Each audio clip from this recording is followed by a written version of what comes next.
ನಮಸ್ತೆ. ಮಂಕುತಿಮ್ಮನ ಕಗ್ಗ ಒಂದು. ಶ್ರೀ ವಿಷ್ಣು ವಿಶ್ವಾದಿ ಮೂಲ ಮಾಯಾಲೋಲ ದೇವ ಸರ್ವೇಶ ಪರಬೊಮ್ಮನೆಂದು ಜನಂ ಆವುದನು ಕಾಣದೊಡ ಮಳ್ತಿಯಂ ನಂಬಿಹುದು ಆ ವಿಚಿತ್ರಕ್ಕೆ ನಮಿಸು ಮಂಕುತಿಮ್ಮ.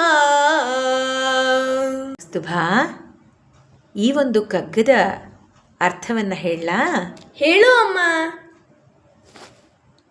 ನೋಡು, ಶ್ರೀ ವಿಷ್ಣು ಭಗವಾನ್ ವಿಶ್ವಕ್ಕೆ ಬುನಾದಿಯಾಗಿಹನು. ತನ್ನದೇ ಆದ ಮಾಯಾಶಕ್ತಿಯಿಂದ ತಲ್ಲೀನನಾಗಿಹನು. ಜನರು ಭಕ್ತಿ ಪ್ರೀತಿಗಳಿಂದ ದೇವರು ಸರ್ವಕ್ಕೂ ಸರ್ವರಿಗೂ ಒಡೆಯ ಪರಬ್ರಹ್ಮ ಎಂದು ನಂಬಿಹರು. ಕಣ್ಣಿಗೆ ಕಾಣದಿದ್ದರೂ ಅಕ್ಕರೆಯಿಂದ ಜನ ನಂಬಿರುವ ಆ ವಿಚಿತ್ರಕ್ಕೆ ನಮಿಸು ಅಂಥೇಳಿ ಇಲ್ಲಿ ಡಿ ವಿ ಜಿಯವರು ಹೇಳಿದ್ದಾರೆ. ಧನ್ಯವಾದಗಳು ಅಮ್ಮ.